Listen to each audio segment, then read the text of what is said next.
If you think corporations bought free speech before, now that they're human, they'll buy even more. Yeah, their money has free speech. Welcome to Alliance for Democracy's The Populist Dialogues. This cable access program is part of Alliance for Democracy's effort to create a just society based on an equitable, sustainable economy. Pulitzer Prize-winning journalist David Cay Johnston was in Portland a few weeks ago, and we were able to video record his remarks at the First Unitarian Church as he spoke on his latest book, Divided: The Perils of Our Growing Inequality. He has written extensively on economic and tax policy with a focus on how the wealthy and multinational corporations have consolidated their position at the economic pinnacle at the expense of the 99%, or as he says, at the expense of the 99.9%. His other books have included Perfectly Legal, The Covert Campaign to Rig Our Tax System to Benefit the Super Rich and Cheat Everyone Else, and Free Lunch: How the wealthiest Americans enjoy themselves at government expense and stick you with the bill. Well, thank you. I'm glad that all of you came here this evening. If my memory serves, this is the 5th time I've spoken here about my books and my other work. And this book, Divided, is an anthology. I wrote 2 chapters in the introduction of it, but there are 44 people who contributed to this book. President Obama, Senator Elizabeth Warren, both Joe Stiglitz and Paul Krugman, a number of people who are not so well known to the general public, but who are very highly regarded within their fields of education, epidemiology, and other fields, or as Melissa Harris Perry said Crystal Ball, I guess, said the other day on MSNBC, all the heavy hitters. And all of us worked on this project for a very simple reason. This, in fact, is not only the defining issue of our age, but most people do not understand its dimensions. And most of the work I have done over the last 20 years, and I've done some work on inequality going back to the 1960s, has been about the numbers on income and on wealth disparity. But I want to focus with you this evening on the other aspects of this, and I want to start with the framers and the founders. President John Adams wrote that his fear for the future of our country was that there would be a business aristocracy, that a business aristocracy would arise, and that if we lived in a country where we didn't have yeoman farmers, that is, farmers who owned their land, and workers who owned their tools, and instead people were dependent on wages, that this business aristocracy would persuade the wage earners to vote for those policies that would benefit the business aristocrats. And this would lead to intense inequality, and it would damage, ruin, and possibly destroy our democratic government. I think that's what we're seeing going on right now.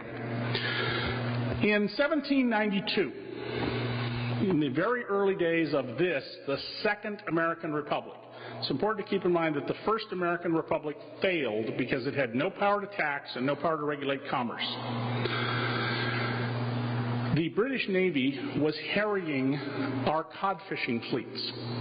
And cod accounted for 1/4 of the foreign earnings of the United States at that time. And in the very early days of this republic, almost the entire federal budget was devoted to paying off the debts from the Revolutionary War and from the Articles of Confederation government.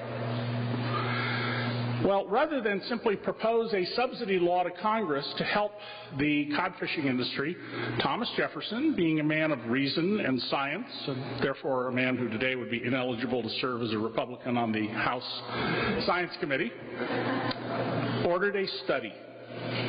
And what the report that came back to him was that the way to do this was very important, and that those fishing ships which paid the sailors and fishermen in wages should not receive any subsidy. Instead, subsidies should be provided only to those ships where, in addition to their wage, the sailors were paid a share of the profits, and they have a written contract negotiated in advance before the ship left port. Now, I don't know about you, but that sounds to me like a proto-version of collective bargaining. And by the way, in that subsidy, the fishermen, the sharesmen as they were called, they got 5/8 of the subsidy, and the ship owners only got 3/8. And it worked out very well. This was both the first labor law in America and the first government subsidy law in America. In the years since then, we have gone through waves of change in this country. We've gone from being an agrarian country to an industrial country to what we are today, leaving the industrial era behind.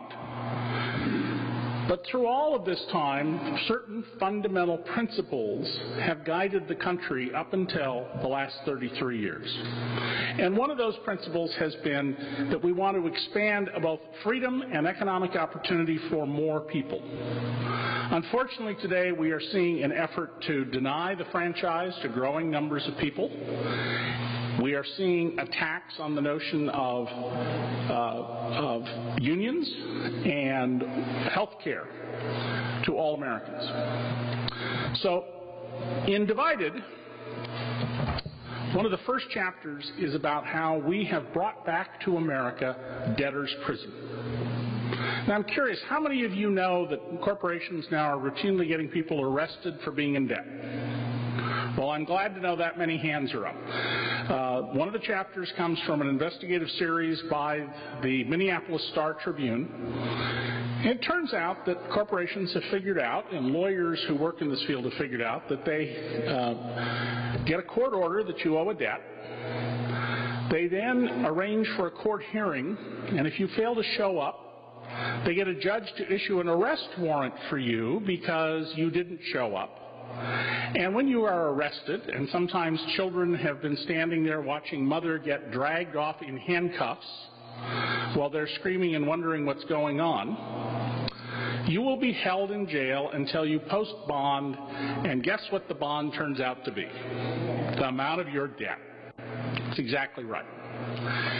Now, we had a sitting justice of the United States Supreme Court arrested for being in debt. In 1798, James Wilson, who was one of the drafters of the Constitution, in fact, he is the Pennsylvania lawyer who drafted the language 3/5 of a person. Like many of the framers, he was deeply in debt because there was a big land boom and land speculation and a lot of borrowing money to invest in real estate right after the British left, and then again at the beginning of our government. Sounds sort of like anything you've heard about in recent years. And he was arrested.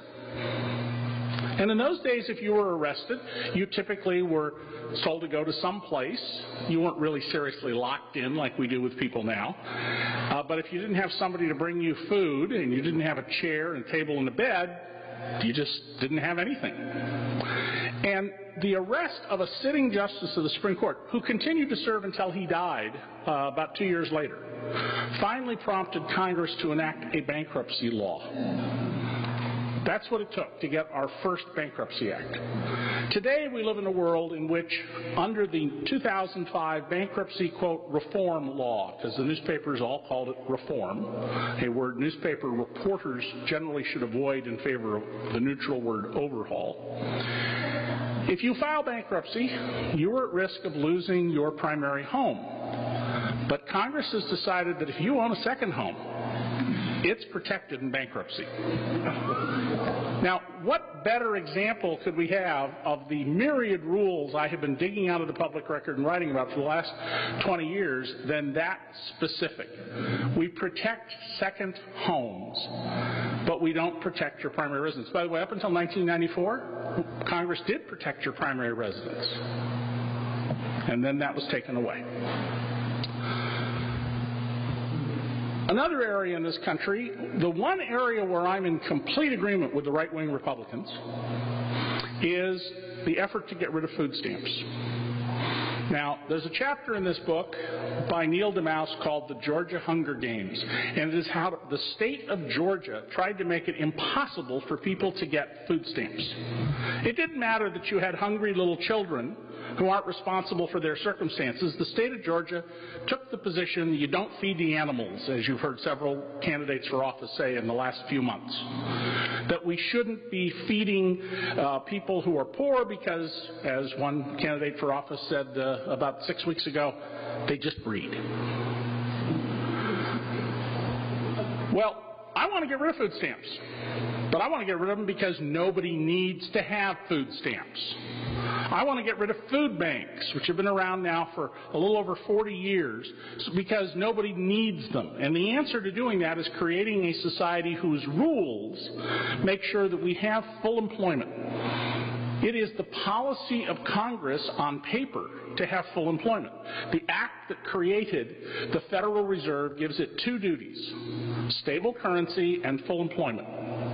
If you go back, and you can go to YouTube and see speeches, and you listen to Alan Greenspan and Paul Volcker and Ben Bernanke, you will hear them talk about stable money, stable money, stable money, jobs, stable money, stable money, stable money. If you go look when Janet Yellen was appointed to be head of the Federal Reserve recently by President Obama, she stood there in front of the White House and said, jobs, stable currency, jobs, stable currency, jobs, stable currency, jobs, stable currency. And yet the news reporters covering it virtually completely missed this. And one of the reasons people don't understand what's going on with inequality in our country is that when I went into journalism in the 1960s, and I went into it to get out of being poor, journalism was full of blue-collar intellectuals. Today, it's full of trust fund kids. And if you grew up, after all, in a house where your 16th birthday present was a Lexus, it's not unreasonable that you look at the world around you and say, what's the problem? The world seems just, especially if you haven't spent any time with the lower 50% of income in this country. If you haven't been in the homes of people who lost their jobs through no fault of their own because it was decided by a bunch of Wall Street financial engineers that they could make more money for themselves by shutting down a profitable business. Now, one of the contributors to this book is Dr. Stephen Bezrushka, who was for 30 years an emergency room doctor. He now teaches health policy at the University of Washington. And his chapter is a really damning description drawn from the official record of the federal government about what's gone wrong in this great country. Today, like yesterday and tomorrow and every day in America, 47 newly born children will die who would have lived had they been born in Sweden or Norway. About 46 or 45 will die who would have lived if they had been born in Japan. And while it's not in this book, in one of the pieces I wrote to promote the book, I pointed out that according to the CIA's data, and after all, who could be more pro-American than the CIA, however incompetent they may be at seeing revolutions coming in other countries, 15 children will die every day in America who would have lived if they had been born in that highly advanced and wealthy country known as Cuba. That we are behind Cuba by any measure should tell us something is seriously wrong with our society. 15 children a day who would have lived if they were born in Cuba. The fact is that we are institutionalizing and making permanent this division between the 90% and the 10th of 1% and the 100th of 1%. And the only point I want to talk to you about numbers is right here. The median wage, half make more, half make less, in this country has been stuck, adjusted for inflation, since 1998 at a little over $500 a week. $520 a week in 2012, which after all is only 16 months ago. The average income, not the median, the average income of the bottom 90% of Americans has fallen back to below, just a tiny bit below the level of 1966. Now, in December, I applied for Medicare. In 1966, I was in high school. We've got all these years, and we've gone nowhere. So let me go back 1 year, because negative numbers mess up explaining things, to 2011. In 2011, the bottom 90% Americans, that's everybody who made less than about $110,000, but the average in that group was only $30,000. Well, that group, on average, made $59 more income than in 1966. Let's think about $59 as a graphic you're going to see in a magazine or the newspaper or on TV. It's 1 inch high. So how'd the 1% do? Well, the 1% line would come up from the floor, it would pass my head, it would go through the ceiling, it would reach up over 160 feet. But that's misleading. The 1% starts at about $360,000, roughly 12 times what the bottom 90% average. And half of the top 1% make less than $500,000. That's a lot of money. But it pales compared to two other groups. The top 10th of 1% of Americans, whose income starts at about $2 million. That group, now think about 1/10 of 1%, that's about 300,000 people. 300,000 people, they have almost as much income as the bottom 156 million Americans. Almost equal, slightly less than that group. Well, their line, for their average income, would go up 884 feet.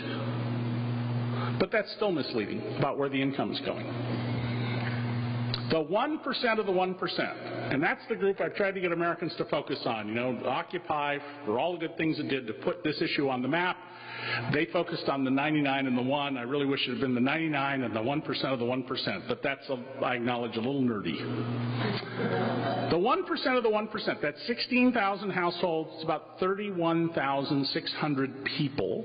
It's a group that Mitt Romney is near the bottom of. That group's income grew so much, it went from less than $6 million to almost $31 million, which on our scale of $59 is 1 inch, 5 miles. Think about that, 5 miles to 1 inch. Since the end of the recession, 1/3 of all the increased income in America has gone to the 1% of the 1%. In this entire country of 316 million people, 1/3 of the 1% of the 1%. 95% went to the top 1%. 121% went to the top 10% of Americans. How can that happen? Because the bottom 90% got less.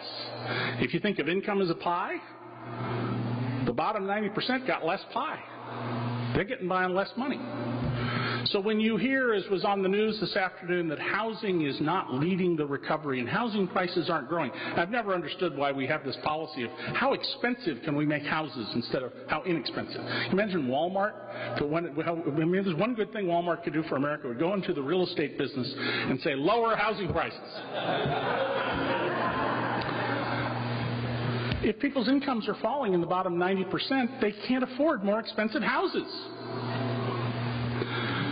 One of the other issues we take up in this book is education. And Professor Sean Reardon at Stanford has a chapter about the reality of our education policy in America, where 15% of American children get a really good education, as good as we can expect them to have, and 85% do not.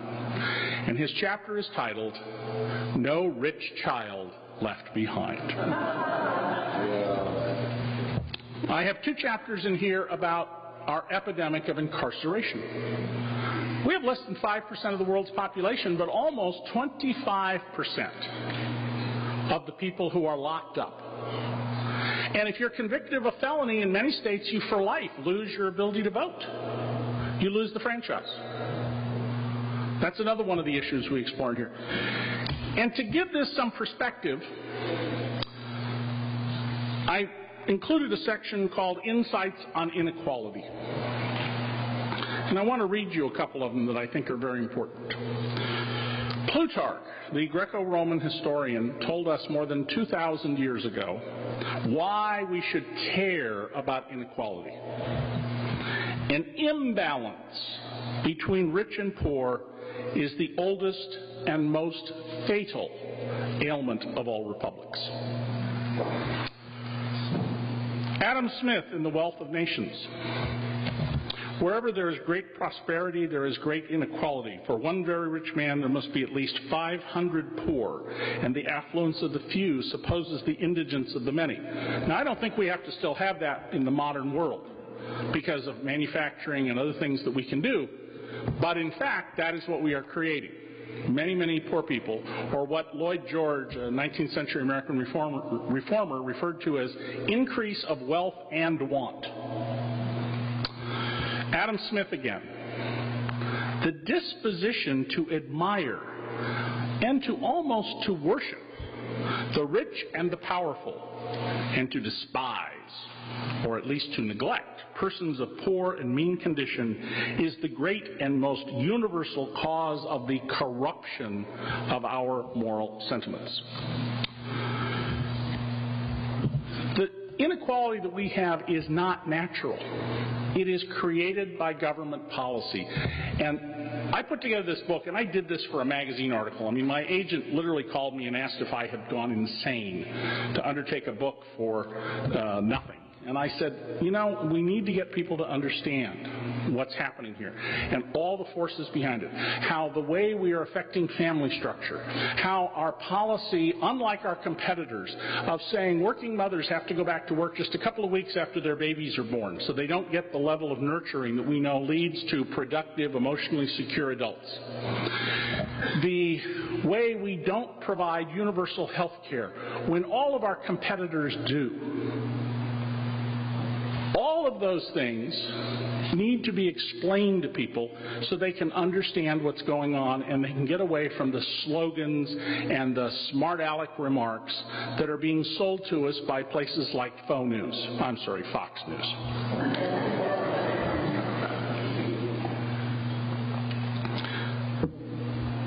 Government policy is the way it is for a very simple reason. There are over 100,000 people in this country, according to the nation's latest estimate, over 100,000 people whose job is to represent a corporation or a trade association or wealthy people to get the government's laws and rules to favor them. My column in Al Jazeera right now is about how Enron-style manipulation of the electricity markets is coming back.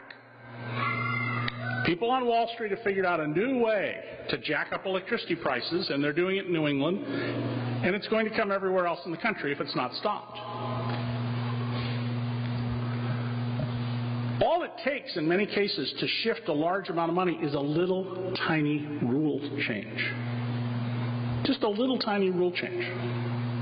And the reason that we can't afford, we're told, to fix up our roads, I don't know how we're going to keep moving goods around the country if we don't fix up our roads and our bridges, is because we're diverting all this money in ways that are subtle and not obvious, upward.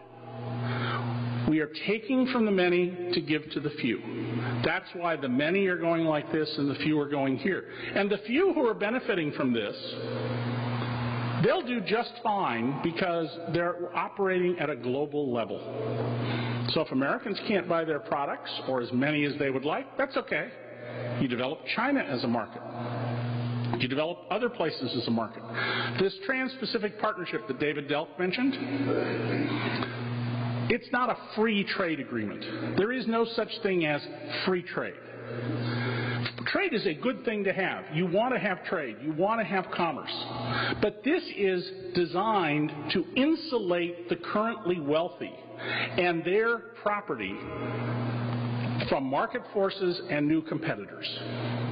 In fact, the basic, most important policy that's going on is exactly that, protecting existing fortunes at the expense of making it more difficult to create new fortunes. A very wealthy man I know in Rochester, New York, where I live, complained to me the other day about the fact that when he started his business that made him one of the 1% of the 1%, he had to get 2 business licenses from the federal government.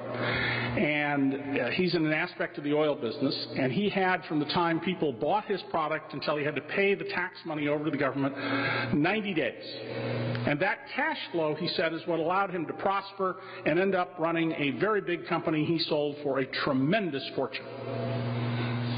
And the guys who bought the company said they'd keep his guys, and of course, as you can imagine, as soon as the contracts for them had run out, they were all gotten rid of. So he decided to go back into business in his late 70s out of a sense of loyalty to the people who had made his fortune. And the first thing he found out was he didn't need 2 licenses, he needed 13, and he now has to give the government the tax money before he collects a dime from a customer. He's gone from a positive cash flow to a negative cash flow. And I said to him, well, why do you think they're doing that, you know? And he said, oh, it's real simple. To protect the guys who are already in business against upstarts like me. Even people in business recognize what we're doing here in this way. If Portugal, with half our income, can afford universal health care, how can we not afford it? If other countries get by with a tiny fraction, 1/10 or 2/10 of 1% of their population behind bars, why do we have close to 1% of certainly of our adult population? Really, does that help us? Or does it, in fact, help push people down? Our competitors all have unions. Several of the chapters in here are about unions. If you believe in market economics, and most of my life's work when I'm writing about economics rather than other kinds of investigations, most of that work has been about promoting competitive markets and integrity. And I make that point simply because people like Forbes magazine and elsewhere always want to say and Fox News that I'm a socialist or a communist. I had one radio host say, oh, you believe in markets? And I said, yes. He said, okay, so you're a liberal. We in our society are getting away from these basic things that create wealth for all of us.